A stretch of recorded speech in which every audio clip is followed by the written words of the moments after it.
Welcome to Making Waves, the ShipRocked podcast, part of the Sound Talent Media family and the fastest growing rock podcast in the world. We've had nearly 5,000 downloads this year alone, and our community is larger and more involved than ever.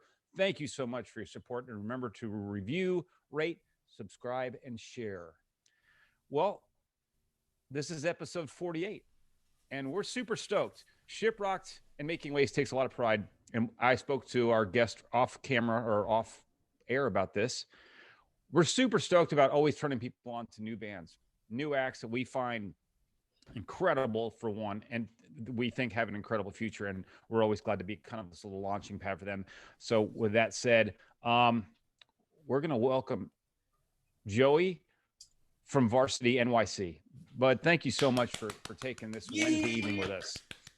Well, thank you for having me. I appreciate it. So let me talk about you for a second, brother. Thank you so much. You guys, could you leave the room, please? Yes, it's going to be always the best stuff. You guys have been around since about 2015. Yes. And going through your music before I kind of get on to what you guys are doing, it's quite unique in the sense I've never heard anyone blend metal, hip hop, this NYC kind of vibe, and R&B.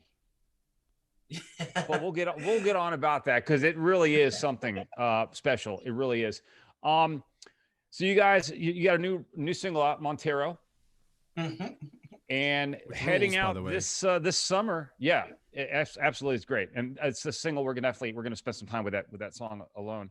And then you're heading out late summer, July, August with you going out with oh God, let me remind me to think you're going out to Awake at Last. There we go. Awake at Last. The Armageddon Tour. That's right. The Armageddon Tour, the Awake at Last in VRSTY NYC. So hitting, looks like you guys are doing the East Coast, a little bit of Midwest. Yeah, we haven't toured in like forever, and like it's funny because my agent is actually the guitarist for Awake at Last, and they're always touring and they haven't toured in forever either. And we're like, hey, well, things are opening up. We should definitely get back together and like start kind of doing things and start moving. So we're doing a little bit of the East, a little bit of the Midwest, and then kind of back home. Yeah. So, well, you guys look like you're going to have a pretty jam-packed 2021, 2022. So again, thank you. And I hope by the time you get the ShipRocked in January 2022, you guys are going to be nice and warmed up and ready for a propulsive year next year. So anyway, let's start talking about, well, you and then VRSTY NYC. And we're going to let Chad's going to take it from here because I know he's got some questions for you. Oh, yeah. Hey, Joey. As a one-time new band to the ship, I was in a band, in a band called Wilson. We hung up the old hatchets in 2019. And some of the things that I wanted to talk about, in particular with you and your band coming on to the ship for the first time, is have you been on an actual like vessel in the sea playing music before? I have never been on a ship, period. This is actually my first experience on a ship, and I think for the rest of the guys as well. Not even dinghies, like like a paddle boat or something like that. I mean, not that I can remember. We don't really do like the water things, I guess being from New York City, if you dive in water, it's like the Hudson River or like one of our many dirty beaches. So we try to not do the water thing a lot. Yeah. So let me bring this back around then with the New York City ties. Well, welcome to the ship, first and foremost.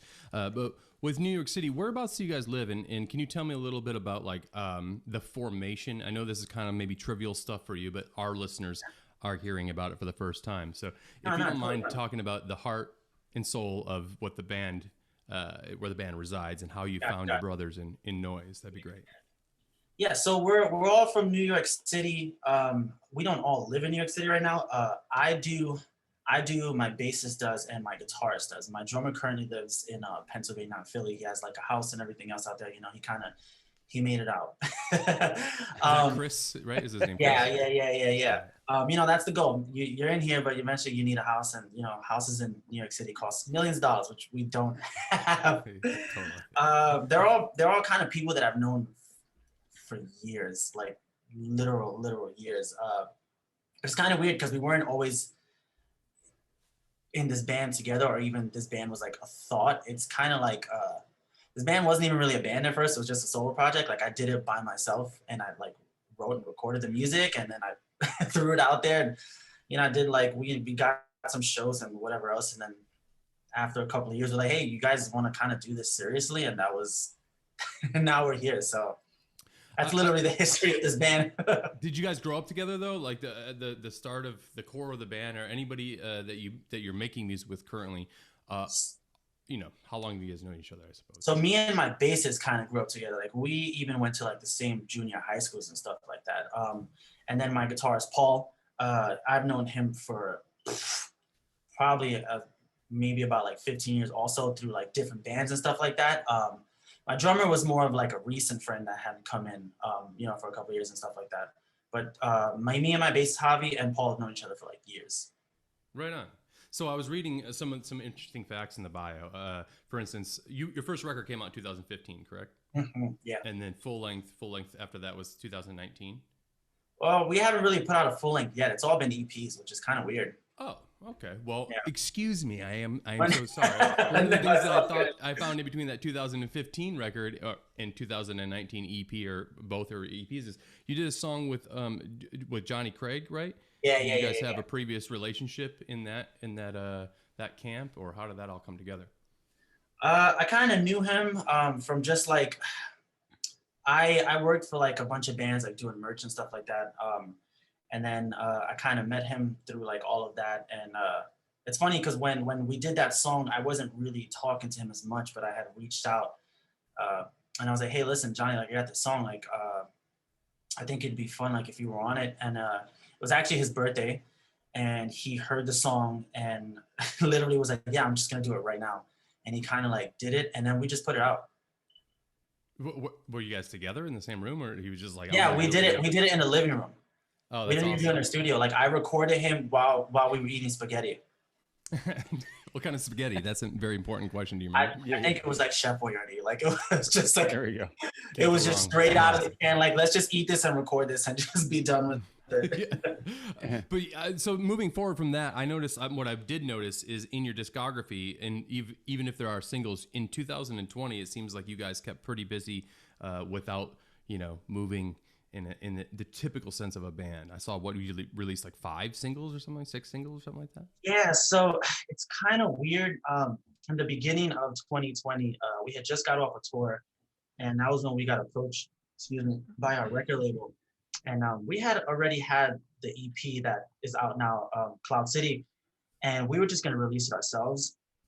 And, you know, the label came along and they were like, hey, you know, business stuff, which ended up turning into us working with them. And we, you know, the shutdown happened right after that. We had no idea what to do. And so we're like, hey, we're just going to shoot a bunch of music videos and just put out a bunch of these songs, like all like in a row, and kind of do like some singles, some live stuff here and there. And we'll see kind of what happens from here to the end of 2020. And so the plan was to kind of like sprinkle out the EP, if you will, while there was downtime, so you could kind of like find a little bit of a speed lane to like head into a touring situation when we open back up. Yeah, kind of like that was originally the idea. We as a band were like gonna do that anyway, but then when the label came along, we just kind of got lucky because now we have, you know, the power of budgets. So you know, that definitely helped. It changes things immensely, right? Is this your first label deal then? With the label? Yeah. No. So record? Okay. For this record, yeah. We had run-ins with some other labels. So a lot of people don't know this, but in 2015, when I put out that first record, we signed with Artery Recordings at the time. Oh, gotcha. And that was, I think we were a band for like maybe 3 months before we signed with that label. We were with them for a little bit, and then it didn't work out. And then we just kind of were DIY up until now. And how do you feel it's changed for you guys as a unit? Besides the budgets, do you feel like you have the same creativity, the freedom of creativity as you had it back then? Now? Oh yeah, dude, I do whatever I want. Like my label can't tell me shit. Like if they, the cool thing about working with Spine Farm though is that I don't think they want to tell me stuff. They kind of just, they point you in like in certain directions. They're like, hey, you have all this great stuff. Like you can actually do all of this stuff with it. versus telling me what to do. Like, I know even when we recorded, I didn't even show them the songs till they were done. And I know a bunch of times I was like, hey, yeah, we just kind of want to hear what's going on in the studio. And I literally was like, no, you'll wait until it's done. You have to trust me on this. I will I will give you a good record. So they don't really tell us anything. We're super hands-on with everything creatively. That's great, man. I think with Spine Farm, there's such an interesting story because they were like a very bleak, dark metal, black metal label back in the day. So yeah, they're about the creative aspect of things, and business is almost kind of like secondhand priority as far as like letting their artists be creative, which brings me to you guys.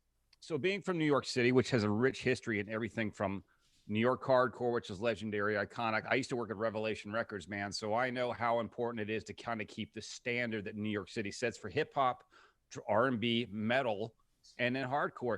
Is there a responsibility being from that and actually using NYC in your name? Is there a responsibility that to kind of like live up to these standards? It's kind of, it's, I want to say there is, but there isn't. Cause I feel like in New York City, people are very, they're hard, man. Like they're really hard. So when you first start coming up in a scene in a really weird way, you're really responsible for how you play shows and how you interact with people. Cause it's almost like a family in a way. New York City is very, very much like family oriented. It's not really like band and fans. It's like band and family. Mm-hmm. As you start getting bigger though, it does start to become a responsibility because, you know, you're from New York City and we have everything here. Everyone, other states look at us and they're like, oh my God, you're from New York City. Like, you know, the Mecca of the world. And it's kind of scary because people from New York City also expect you to make New York City the biggest thing ever. So it's kind of scary. It's kind of challenging.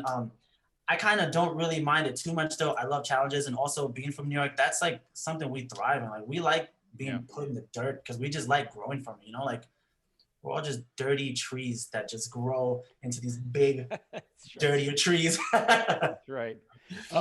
So your sound, like we talk, it's very unique sounding. I mean, I think just personally sounding, bands always need fans need something to kind of attach a band to that's new to them. What do they sound like? I think fans of Linkin Park and I Prevail will take to you guys automatically. It's got that feel.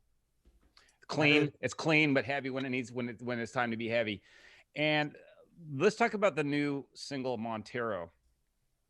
And you're going to forgive me because I'm going to say this in the utmost respect. Okay. Is that, to me, if you weren't doing this song and Shakira decided she wanted to be a metalhead, this song would work for her. I'm saying, it has that. It's one of those things, and you guys are going to be one of those artists that pull pop fans into hard rock. So, and that's not a bad place to be. That's a great place to be. Poppy's the same kind of person, pulls the pop people into the darker, more gothy metal stuff. You guys are at that place where you could do that because the stuff is smooth enough to lure people in, and then you drop the heavy on them. Thank you. I appreciate that. Well, it's kind of weird. So Montero is actually a cover of a pop song. And it wasn't originally, it's Montero by Lil Nas X. It wasn't something we were going to cover at first. Oh, I'm sorry. I'm not. Yeah, so beyond my pay grade. No, dude, check this out. So really? Are you serious, Justin? Sorry, I don't mean to interrupt, but like, I do realize it's like one of the biggest songs. I don't know where Lil Nas fits in with my Black Sabbath records. No, it's funny because this is not the first time I've heard this. I know people who never listened to that song, like the pop single, and listened to ours, and was like, "Oh my God, this song is incredible." And you know, I try to also let everyone know, like, I am a pop singer. I grew up listening to like Michael Jackson, Usher, just even rap. Like I grew up listening to like P. Diddy, Jadakiss, Beanie Siegel, like Cameron, like all these rappers and stuff. So all of my influence comes from that world. Like that's where I feel like that's where I got everything from. I got into rock really later in life. But Montero was a song where I heard the original song and I absolutely loved it. And I wrote a cover. I wrote it here at home. Like I just started playing guitar and drum. You know, I mapped out the drums and everything, and I put it together at home in like an hour.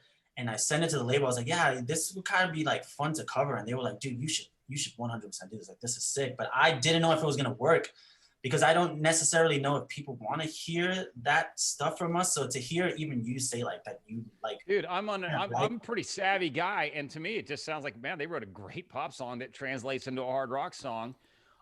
It's funny you talk about Michael Jackson because your voice does reminisce a lot to that. So I can't wait till when you get on the ship and you and Aaron Jones have a discussion because Aaron's favorite singer is Michael. Dude, and I absolutely love Michael. That would be a great conversation. I'd love to be in. You know what that sounds like, Chad? A Making Waves ShipRocked episode with those two talking Michael Jackson the entire time. That would be an absolutely great I could talk about and also forever. What if you guys were just to do, instead of the episode, I just got an idea. It's just hit me like a brainwave here. What if you were to sing over? No, just like sing parts of a Michael Jackson song back and forth to each other almost like it's a battle, but a dance at the same time. I am in, yeah. Let's just Michael Jackson vocal dance. And we'll get the cherry bombs to dance while you're doing it. Amazing. Yeah, we'll get the cherry bombs to dance behind you. Yeah, that comparison is kind of crazy though, because I grew up listening to Michael. Like, he was everything. He was actually the first singer that I ever listened to where I think I was when I realized I could sing. Because I didn't know I could sing, and I would like hum along to his stuff, and I started singing. I was like, oh, I'm actually like, I'm decent at this, I guess. And I just kept listening to like Michael Jackson stuff and singing over and over and over again. And that was kind of what made me want to do music. So to even hear people kind of like put those two together, to me is like, I don't see it, I don't get it. Maybe that's just me being me, but it's kind of crazy and kind of mind-blowing, like at the same time. Yeah. But isn't that what it is? You as the artist are not going to hear the things that me as the audience is going to hear and make reference to. So yeah, no, it's a great thing, man. So it's a really unique skill you have set right there. So yeah, hang on to it. I will try. Because in everything that I've picked up, Joey, it seems like this started as what would be just like you using this, I don't even know if it was called VRSTY, but as an outlet for your own solo material and then putting the bands together, right? Yeah. What kind of like, I guess the best way I could formulate this question is like, where did you start when you're writing a song? And are you still the primary songwriter, or are you involving the other members in that process? Okay, so I usually start with guitar part. So, well, actually, to go back, I'm the primary writer for the band. So I write and record all of the songs and demos here at home. I usually start with guitar. Like I sometimes hear vocal melodies in my head, but for the most part, I kind of consider myself a guitarist more than a vocalist. So I pick up my guitar and I start playing, and then just lay down some bass, and I'll map out some drums. And once the instruments are done, or a certain part of the instruments are done, I will go back and start putting like little vocal lines over it and stuff like that. And then, eventually I'll get to the end of the song and I'll give it to the band. I'll be like, hey, this is what I have. Is there anything you guys want to change? Most of the time, they don't really want to change much. Sometimes they are like, hey, we can tweak like these little parts and stuff like that. And that ends up becoming 100% of everything that everyone has heard has been that exact same process. And I read it recently too, that I believe, I don't know if it's the last record or if the record hasn't come out yet, but so there's I forget his name. I think he's from the band I know he's from the band Nine Shrines, but did he produce the last record, or is it something that's coming out? Yes, so Andrew Bayless. Bayless, that's it. Yeah, so he produced the Cloud City EP and the full length that is done that we haven't gotten back yet, which is crazy. It was the first time we ever worked with Andrew. I didn't know if we were going to work well together. But I think at the time I had decided, hey, I want to go to I want to go to a producer, someone who's like has done this for years and like can take my songs to the next level. I sent Andrew a demo and he was like, hey, yeah, just come do one song. And we did Dig. And me and him hit it off so well that at the end of me tracking vocals for that song, before we were even leaving, he looked at me and he was like, you guys should just come back and do the EP. Don't worry about money. Let's just do this and we'll figure this out later.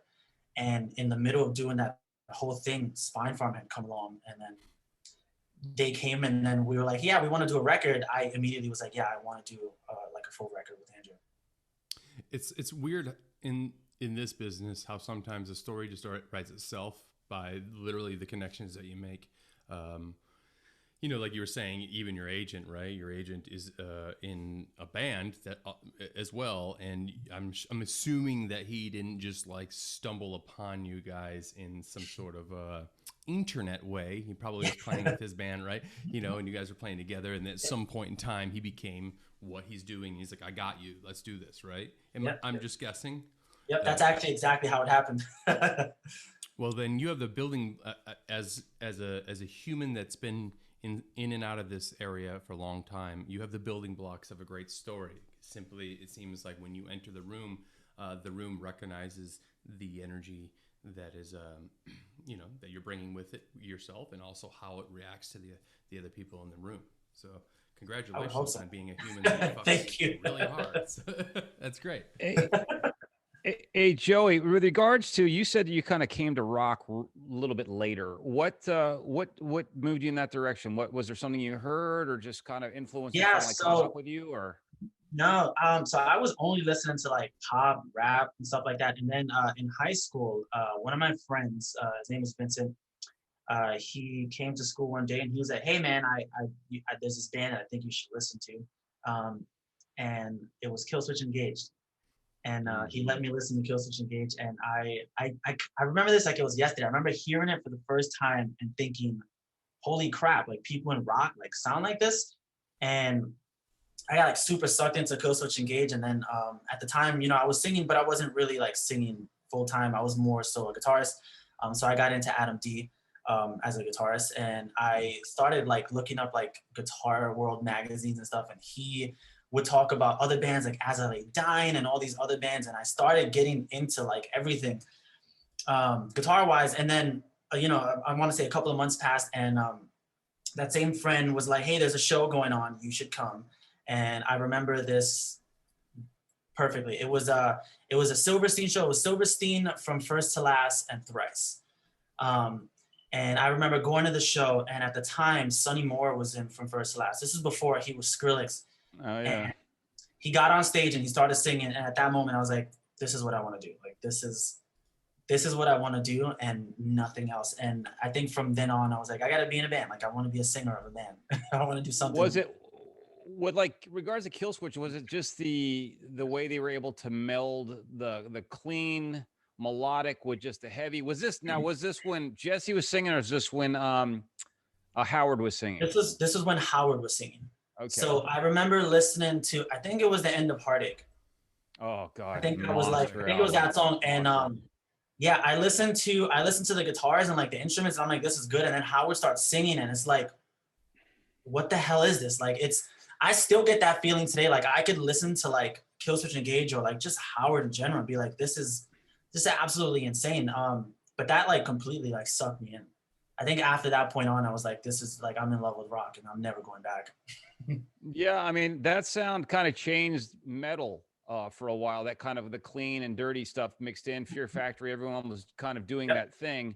But that was a pivotal point. So good on your friend for turning you on to that band, because it would have been some other band. You would have gone, nah, I'm okay. Yeah, I honestly think that was the perfect band to bring me into, because I you know, he knew that I was gonna love the singing.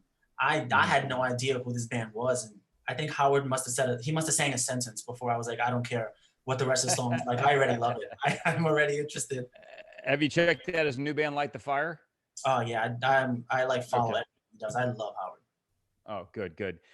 Tell you what, guys, I'm going to take a commercial break here real quick. So, hey, folks, at this time, we'd like to remind you that not only are you listening to a kick-ass podcast right now, but we also produce an amazing rock-themed vacation called ShipRocked. That's why we're all here. We'll be sailing to Costa Maya and Cozumel on our 12th voyage in January of 2022. So please sail away with us into metal oblivion with Lamb of God, I Prevail, From Ashes to New, Steel Panther, and more, including VRSTY NYC. Cabins are still on sale now at ShipRocked.com. All right, so listen, you got the new single out. It's probably a flavor of what you guys are going to be working on going forward. What, as far as recorded material past, once you get done with the tour, what do you guys have your plans and your site set on?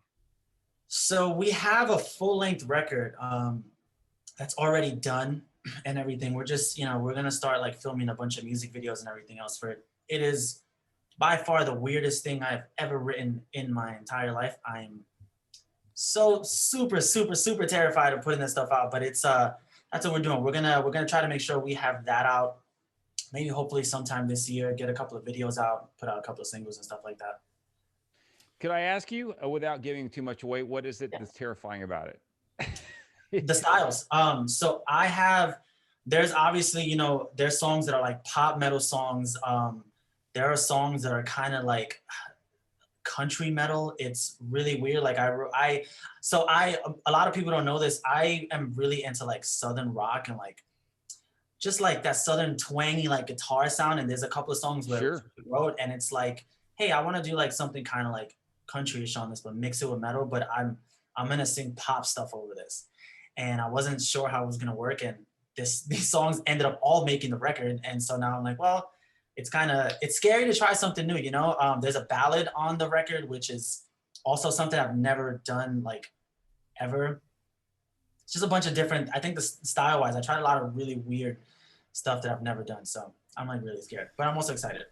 Well, I think the ballad's always a great idea because it does help you as far as like, you know, your label looks at it as some ways to sell it to radio. They can cross-segment it across different platforms. But also, you know, we love power ballads. You know, they're the backbone of a lot of hard rock, you know? So it's sometimes they make or break an album. So that's good for you guys. The country one, I'd be definitely interested in hearing what that one's going to be about. Yeah, that one kind of sounds like a Johnny Cash meets metal song. It's really weird, but I love it. Great. So I have to, you were just talking in the way, I mean, this isn't country-esque, but do you know the band Bad Rabbits? Yes, I do. Are you into that? Because I mean, your music kind of like feels like it could fit like a marriage. I love that band. Also, I assume being from New York that you're either into or know of the band Glassjaw. Oh yeah, 180%. Yep. Okay. Is that one of you, do you love that band? Yeah, that was another band that I kind of like had gotten into. Like I got into them really late though, really really late. But they were also like one of my favorite bands. Like when I started like, oh okay, I want to start singing more now. Your vibe reminds me of their record Worship and Tribute. So I just wanted to kind of mention that now that I think about when you're talking about this being a fearful, like that's a space and time. If you think about like even if you got into Glassjaw late or even Bad Rabbits at the time of in our culture that those bands came out, it was rubbing two stones together, right? In a way that just for some reason, I mean, I love those bands. I listen, I absolutely love Glassjaw, right? Especially that first record. I mean, they're both great in the last one. But the point of where I was getting to is like, I don't think you have anything to be fearful of when you can go and do a little, like, look what Lil Nas X did as a breakout artist, then turning around and putting out the song that you guys covered. You know, like you're in good hands, I feel like, with today's temperature, especially with people your age, our age, and below. Sorry, Justin, but the idea is like our minds are just, you know, we're sitting here waiting for something different to come into our nucleus, right? So, yeah, I think it's interesting also, like now, like just like you said, like we're all kind of waiting for something different to come in. But I think because I'm on this side of the fence, it's more of like, how can I make my music different? Because I listen to so many different things, and I want to do them all. Like I've never been the kind of person who's like, yeah, I want to just do this like one style of music forever. That's boring. Like that just becomes the most boring, like just boring shit ever. I was like, I don't want to do that. So like trying to bring new stuff in to you know, metal, which also, you know, is notoriously known for like, we are literally the most gatekeepy genre ever. Like metal fans just want metal music. It's hard and it's scary, but I think fans nowadays are more receptive of people doing things that are just completely out of the box. Absolutely, man. I think the single culture kind of like paved the way for that too. You know, the idea of what a full length means nothing the way that it used to. It's still a prized possession for most music fans, and specifically the artist, right? Because it's a book. You know, it's different chapters in a book. Yeah. But with the ability to pivot and pay attention to what's going on, how what you're doing is reacting. Not to say that everything is commerce, because it's not. But at the end of the day, if you're making music and you're putting it on a DSP platform in particular, the whole fucking point of that is to make it as easily accessible as possible for other people to listen to, yeah. right? So you are, in a sense, paying attention, and you have to if you want to continue to put out music, or if you're planning to continue to put out music. Yeah. So I think, yeah. I just, to relate back to the fearful moments, man. I'm interested to see where your career ends up going from here, and I think you have nothing to be fearful of. And the ShipRocked folks feel the same way. So yeah. Speaking of, we want to welcome everyone from ShipRocked who's watching us now on Facebook Live. Welcome everyone. Listen, guys, we're going to start doing something new here, so we'll get to it. But our Walk the Plank segment now, whoever submits a question that we pull from tonight wins a $50 merch gift card. So get a good original question ready for Joey. And not really so much a question, a Walk the Plank question. You guys kind of figured out what that is by now. So the best one we'll say online we'll say we are online. Good Lord. Yeah, the interweb, you know. We're on the interweb. That's right. Thank you. And then you guys will walk home with the riches of a $50 merch card. So let's we'll give you a few minutes to knock that out while we continue our conversation here with Joey. So Chad mentioned something about cross-pollination right now is kind of the way for a lot of fans. Fans are much more open-minded with the advent of Spotify and things like that, because they can take chances now, and it really doesn't cost them anything to listen to band XYZ. They can just, it's not my thing, I'll go with something else. But with that said, they'll catch on to bands that go, wow, this is so unique and original. And it is the time to be unique and original because, well, Spotify's kind of leveled the playing field for a lot of people.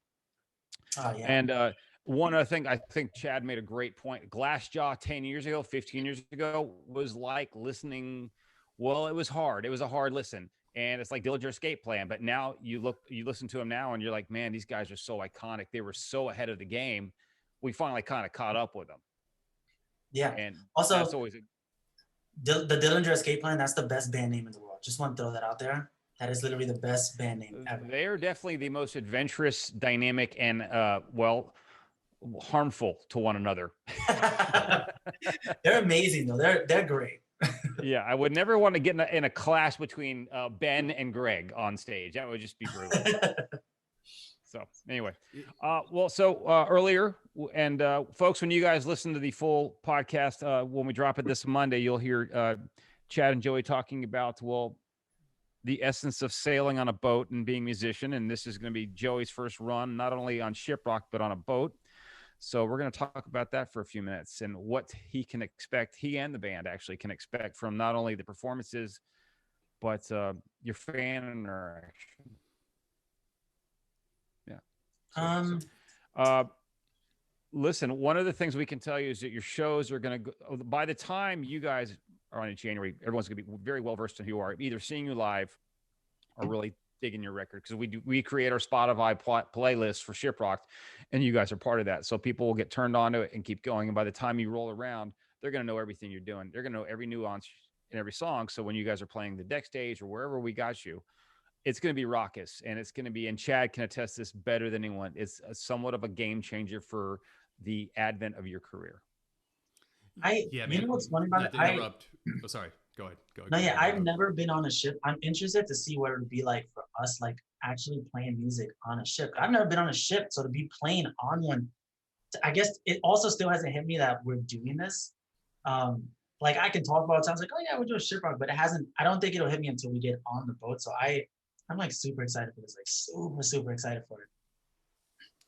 The interesting thing that usually I'll ask a question like, hey, so what did it feel to guests who have been on the show who have also played the ship? I'll say, so can you recall that moment of walking, on board and seeing what the vessel for the first time that you're going to be playing on, and what was that feeling like? And then vice versa, do you remember walking off that ship and how your body, mind, and just everything kind of felt off of the ship? Because it was literally 6 days, 5 days, whatever we're at this point, I think it's 5. You lose track of time, and then you get off of the ship and you're like, this doesn't feel right. Like life doesn't feel the same ever again. And as a new band, that feeling is even more compounded, because not only did you just play quite possibly the best shows of your entire career and you didn't realize it, but your entire essence as a human has now brought in this entire 5,500 people that are always going to be your friends and family and all this stuff. And you'll find they're all over the world. So you continue to tour and they'll show up, and together you'll have memories, break bread, drink beer, talk about whatever's going on in each other's lives, and other people like that you're on tour with. They'll be like, who are all these fucking people in these jerseys that say ShipRocked on your, like they don't know what it is. And like, oh, you just got to play and you'll understand. And that's it's a real culture. It's a real movement. I love these conversations because I full ass plan, Justin can attest to, like, so were we right or were we wrong? That sort of thing. So I'm interested to talk to you after we've sailed, Oh yeah, man. I'm excited for all this. Like it just seems unreal. It also just seems unreal that this exists. Could you think of like a cruise with like bands on it, like happening years like ago? No, right? Yeah, I can't even think about that. Like to be able to think about like, all right, there's a ship we're playing in the middle of the ocean for 7 days, and there's all these amazing bands. Is this even real? Like, are we living? Is this reality? It's insane to think about, like, altogether. I think that's one of the interesting points is that, for one, you're right. You're like, did we think about it? No, we always just thought about the lounge band that happened to be the house act for the ship. When you're out with your parents. I mean, some of the crews, their folks always were growing up, or it's whatever. It's whoever's been commissioned to play on the boat that was from the local Holiday Inn in town. But to have these rock shows to this proportion, no, we didn't. And that's just, again, we were always as a business trying to find a paradigm, like how can we mirror what's going on land, scale it down, but make it this much more incredible experience. But I think the thing about it, Joey, and you're going to realize this, is like when you're playing, you're just playing on you're on a boat, but it's very stationary. So you feel like you're just, you're playing a club in, Pennsylvania one night, but you don't realize that you're in the middle of the damn ocean on this thing that's basically a skyscraper that's been turned horizontal. And that's basically what it is. So yes, it's always important after you play to go up on the deck and go, holy shit, we just played an hour on the boat in the middle of this water. It's an amazing experience. Whatever you take from it, that's always gonna be the amazing thing, is that experience. And then I think the other experience, again, Chad can attest to, in any band that's come on, is always this nervousness, like, okay, the fans, they're going to be right. We're going to be basically like with them. Yeah. And it's an amazing experience because some of your conversations, be it a breakfast or dinner, are so enlightening. And so you'll get, and these people will I get schooled by some of these people on music, and I think I'm pretty versed in it, but they know some things that I'm still catching up with. So it's always a great conversation to make it very enjoyable. We're definitely going to get you guys involved in some of the shenanigans we have on stage, as far as getting involved with them, helping us out, being a part of it, because we want you guys to not just be the artists that we brought on. We want you to be a part of this. It's super important. So yeah. I think just say yes. I'm just say yes. I promise you. I'm saying yes to everything. It's funny because, like you said, like fan interactions. Like I think that's one of the main things I'm looking forward to on the ship. I've never been in the position where I can spend, an elongated period of time with my fans. You usually on tour, you pull up at a venue, you get a couple of hours, you meet some good people, and then you drive to the next thing. You never get like that time to talk to people. I'm interested in just being able to sit down and actually have conversations with people who just love music. Like, it doesn't even matter if you love my band. Like, you could hate my band. If you love music, I just want to talk to you. Like, you're already on the ship enjoying bands. Those are the kind of things that I feel like I'm looking forward to the most. Like, again, I just love talking. Like, I love talking shit. So anyone who gets on the ship and just likes talking shit, like, I'm going to be a guy. Like, I am 180% your guy. I will talk all day. I think we should have him. Sorry, Justin. I was going to say, I think we should have him do some of the band deep dive things, maybe. Just tossing this out here. Maybe we can include him on one of those when we bring the artist on stage and we ask like some questions. Oh yeah. We love doing that with some of the no offense, the younger bands. We love doing that with, because again, it helps the audience get to know your personality, which is obviously always very endearing. Because nowadays in the music business, the curtain's been pulled back. There's no mystery anymore. We want to know about the artist. It really brings us closer to them. But I think one of the things that's great for the artists, especially in your position, is you're looking over, and there's like Randy from Lamb of God, or those like, LJ or someone from Seven Dust watching you. And it's like, now they're checking out what's new in the scene. They're checking out who's up and coming. And they will work with you and they will talk with you. And you have these great conversations because you're not rushed, because you're not going, got to get on the bus and we got to get to the next town. You're like, hey man, we have a week. So we're going to take a time for an hour and just talk the business, the game. How can I do this? What do I expect? What's it like 20 years into your career? How do you feel about things? There's so many questions that you're going to have. And you have these great mentors who are just there and so willing to give you information. That's like so incredible. Also, like, I feel, to be honest, I'd probably be too afraid to talk to like Randy from Lamb of God, because like that was like one of the first bands like I ever listened to. So I probably get like nice and hammered first and just stumble my way over him like, listen, Randy, I love you. Believe me, he'll do all the talking. You're good there. You won't have to say a word. So listen, you brought that up. That's like, it's in particular. Randy's a great guy. And if you just talk to him, he's going to be like, "Oh, let's go." We're okay. rolling, so. We're on. We're on. The conversation. But speaking of New York legends, by way of DC, I can't imagine someone like yourself, and there's like HR on board, and it's just kind of like from the Bad Brains, and you're like, "Oh shit, it's the Godfather! Holy fuck! What do I say?" Again, you just let him talk, because he will take you into the solar system, but it's going to be a great conversation. Well, listen, about this time we play this thing called Walk the Plank. And Walk the Plank is just basically some random questions that we come up with. And obviously you heard we have one tonight coming from our audience. And I think Chad, tonight we're going to start with the audience member, because we've had several great ones. But this one's from Karen Gaffney. Karen, you are the winner per our choosing. Chad, I don't think you would disagree with this choice. So her question is this. Give any answer you feel. It's time. It can be as crazy as you want. If you could invade one living human's body for an hour, who would it be and what would you do? One human, that's a hard one. That's a damn good one. I'm so pissed off I never thought of it. You know what? Okay, I would probably invade Ryan Reynolds' body and just walk around the street. I'd love to know what it's like to be Ryan Reynolds for a day and just walk around the street and do normal things. This guy's a great actor. He's probably the best looking human on the planet. Like, I would love to just be Ryan Reynolds. So I would be Ryan Reynolds for a day, and I would just walk around the street. Just walk around. That's a good one. Just let random people maul me. It's funny about Ryan Reynolds too. Like, it is like, he's so engaging. You'd probably just stop talking. You'd just stop and talk to everyone. Never getting anything done, son. Yeah. Chad, how about, Chad, while we're on it, Chad, who would you do for an hour? Oh my God. I know. I always put you, I just, come on. Fuck. Ryan Reynolds is off the table. Yeah. I'm gonna go. It's on the table. Damn it, it's right there. Son of a bitch. You know what? Man, living or dead? Was that? No, it has to be living. It has to be living. Okay. Yeah. If you want to sleep for an hour, you can pick the dead. Bill Murray. That is fucking a great answer. God damn it. He'd be more popular than Ryan Reynolds on the street.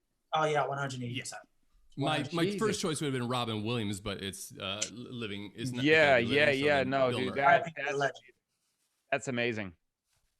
Yeah. What about you, Justin? I'll tell you. Unfortunately, I'm gonna have to usurp you, Joey. I'm gonna go with. I'd like to be Jason Momoa for an hour. Ooh, okay. All right. Okay. See yourself. Not out, because Joey. of the reasons you think. Not because of the reason you think. I would just like to be able to sit down in a bar and drink a Guinness. Oh wait, I don't think I understand. He is like the #1 purveyor. Basically, Guinness is named a beer after him because he's such a big drinker of Guinness. I know it's a deep dive, but you got to really know who he is, man. You got to really know who he is, his personality, what he's. Know that. Yeah, I didn't know anything about that. Yeah, dude, he's like the shit. But yeah, I would just like to be more. And listen, hey, it wouldn't hurt to have like be the Pied Piper for an hour down the street.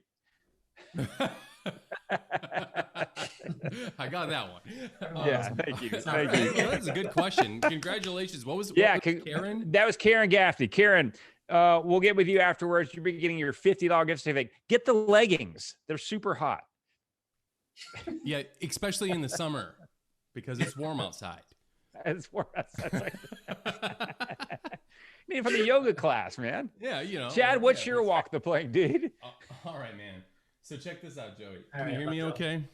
Yeah. All right, I had one, and then that one made me Karen's question made me change, so I could kind of like follow through with this here. So I gotta grab it real quick, and it was okay, cool. So is the male or the female body more beautiful to you? Is the male or the female body more beautiful to me? Yeah, if you just the idea of the concept that a man or a female body is, which do you think is the most aesthetically pleasing? Not to say that you like dudes. I'm just saying, like, think about it. Well, a female body. Men are disgusting. Like, have you ever just like looked at yourself in the mirror? I sometimes look at myself and I'm ashamed. I'm just like, wow, like this is all I am. Like, this is what I was born with. It's lucky that you're just doing that sometimes, to be honest with you, because I think I do it every single time. I think if I looked at myself every day, I'd probably just like never go outside. I just ball up like in my bed and just like get under the sheets and just never leave. Yeah, I'm gonna go with females all the way, 180%. All right. Well, you know what? But I just with the Ryan Reynolds thing, I was like, all right, well, maybe Ryan Reynolds is different though. Ryan Reynolds is special. Yeah. Like he's like, you know what I always say? I've always said this. Two people, Ryan Reynolds and Jared Leto, won the genetic the lottery. They got everything that every guy like kind of wants, like in looks and like acting, and they both sing. They like do everything, and it's like why this is not fair? How are these people born with so many different things, and I'm over here just like, damn it, like I gotta go. I'll answer that question. They are Masons. That's why they were granted these things from evil powers. We can get into that. I would love to get into that conversation. Listen, I got a question then that it correlates. So Chad brought that up, and you gave a response. All right, I'm going to follow up. If there's one thing you could change about your body, what would it be? About my body, maybe I'd like to be like a little taller. How tall are you? 5'8", 5'9". 5'9". Okay, you're taller than Prince. You're good. How tall is Prince? It's 5'3". I didn't know that. I know that. Yeah, dude. Wow. Bono too. Bono's like 5'3", 5'4". It's crazy. Talent. I guess in that case, I'm pretty good. Yeah, you're doing no, dude, no, you're like better than Bono. Okay. Better than Bono, dude. I mean, you're gonna get the jump ball before he does at center court, so you're good. You're better than CeeLo too. I believe. The hip hop guy from the '90s. Wish I was. And you're also taller than you're taller than Skrillex, so you already there you go. That's true. That is the point. We could probably go down a whole laundry list of people that you're actually taller than. So yes, you're taller than Fran Lebowitz. You guys are making me feel so good right now. Yeah. Who the hell is Fran Lebowitz? You're from New York. New York City. Fran Lebowitz was like in New York City, like legend. She's like bigger than Martin Scorsese. Okay. Anyway, we got some homework coming. You have to. Yeah. I need to know this right now. Fran Lebowitz. Yeah. Just look at. Yeah, you should probably just know that moving forward. Just I bet you any money I'll probably look this up and I'll be like, I did know this person, I just didn't know the name. You know 100%. Her voice for sure. I guarantee I probably do. I guarantee it. Watch. I'm gonna feel so stupid. I feel so dumb. Anyway, hey, thank you so much, Karen. Thank you. That was like we just feel like freshmen compared to your senior thesis question. Chad and I just threw Hail Marys and you really thought one out. So good on you. $50 merch coming your way. So listen, you want to play a few Would You Rathers? You want to do that with us? Would you want to do Yeah, it? Yeah. Okay. All right. We'll do this. Let's knock out a couple of those, Chad, and then we're gonna tell everyone what's going on with Varsity. Yeah, I'm nice and buzzed. Okay. You guys crazy. So check Oh it my out. God, you're drinking. Look at that Skrewball, folks. bottle. He's drinking Skrewball from the bottle. This thing is delicious. I opened it. So I opened it thinking I'd have like a little bit. I'm like, oh, I have like a little bit before, but now I can't stop drinking it. So I blame you guys. Okay. Oh, great. That's the way it is. I blame you. Why do I feel like arrested for running around? God, did we open Pandora's box? I'm drinking this. All right, so let's blast out let's do 2 each. Make it easy. So hey Joey, these are literally just like, would you rather this or this, and then no, you don't need to give any explanation. Boom. Okay, done. Okay. Leave it. So would you rather have no one show up to your wedding or your funeral? My funeral. I always laugh at those answers because they're so My brutal. I don't care, dude. Listen, when I die, throw me in the trash. I don't even need a funeral. Put me where I belong, the trash. There's this fucking hefty bag. We're gonna go ahead and turn your body into something we can spread it on Arbor Day. Oh, yeah. There we go. Anyway, all right, Joey.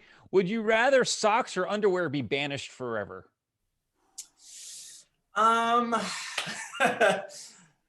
Socks forever? You gotta wear underwear, man. I gotta keep my my shit in place. Do you? I don't know, man. Well, come on. We can go. It depends on what you wear. That's one less step. What if you go to the gym and you're wearing like short shorts and now you're not wearing underwear and you're like? Well, it's probably not your stretching day. So stick to upper body workworkouts.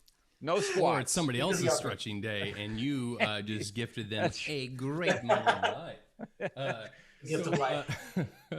So would you rather, okay, so picture this, the confines of, would you rather for 1 year spend that year in jail or just completely shave off a year of your life? I guess I'd shave off a year of my life. So you'd rather do that than be in jail? Okay, got it. Okay. Yeah. Yeah. Who wants to be in jail? I mean, I heard the conversations, the food is friends, read some good books. I would rather. Food there, you can probably get your. I mean, nowadays it seems like you can get some sort of you can probably at least get an associate's degree in something. I mean, yeah. There's a plus side. Yeah. There's a plus side. I wouldn't want to be in that fucking Skrewball, man. Yeah. I just don't want to be in prison thinking about the outside world. I feel like that's more kind of shit. I know you get that one little thing with the little cell window and you see the same bird flying every day and just flipping you off. Yeah, and then you wish you were the bird. It's just, screw you, dude. A bird with opposable thumbs, the only one in the... And your family's out here embarrassing you with the free Joey signs. Like, yo, free my homie Joey. It's like, come on, don't do this, man. I'd rather not. Makes sense. Anyway, all right. Well, thank you for humoring us with those your answers on Would You Rather.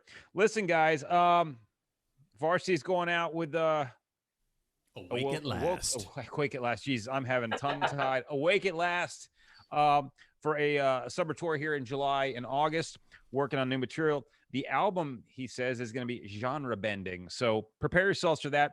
Please check out all their stuff. It's on Spotify. If you want to go make it part of your permanent collection, go to iTunes and throw a little change that way and pick up some new songs.